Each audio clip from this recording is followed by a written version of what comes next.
Assalamu alaikum wa rahmatullah wa barakatuh, mes frères et sœurs. Avant de commencer ce voyage spirituel, je vous invite à vous abonner à la chaîne Hikmat Allah et à activer la cloche pour ne rien manquer. Ensemble, plongeons dans les profondeurs de l'âme et écoutons les messages d'Allah le silence avant le miracle. As-tu déjà eu cette sensation étrange, homme, si quelque chose d'invisible essayait de te parler, comme si un message t'était destiné, et si ce message venait d'Allah lui-même? Nous sommes plus près de lui que sa veine jugulaire. Sourate Kaf, 50-16. Ce n'est pas un hasard si tu regardes cette vidéo aujourd'hui. Ce moment pourrait bien être un miracle en soi. Quand Allah te parle sans que tu t'en rendes compte, tu crois que c'est le hasard. Mais écoute bien, le vent t'effleure au moment où ton cœur vacille, un inconnu te sourit pendant que tu cries en silence. Tu tombes, mais tu tombes sur un verset.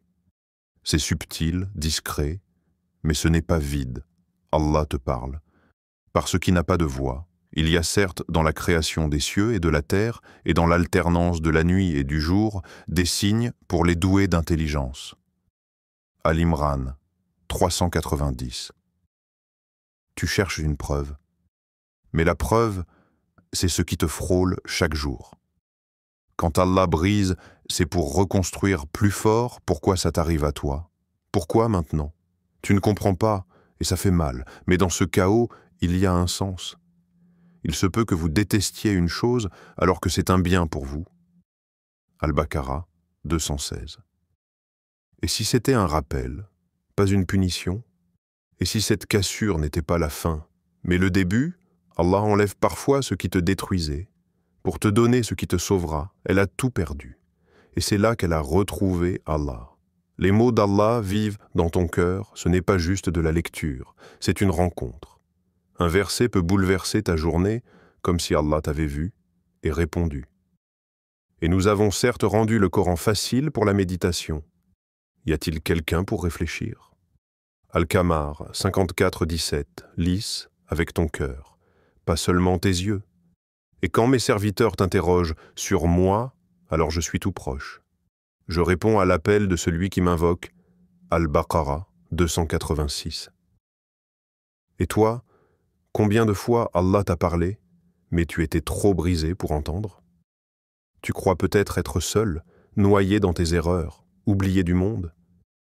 Mais tu ignores que même quand tu tournes le dos, Allah, lui, ne t'a jamais quitté. Il veille. Il t'envoie des rappels, des signes, des secousses douces pour te réveiller. Un jour, ce jeune homme perdu dans ses fautes entend « Reviens à Allah ». Il t'attend. Il craque, il pleure, il se purifie, il prie pour la première fois sincèrement. Et là, sans éclat ni tonnerre, le miracle s'est glissé dans son cœur. Ton Seigneur ne t'a ni abandonné ni détesté. Ad-Doua 93.3. Ce que tu peux faire maintenant, ferme les yeux.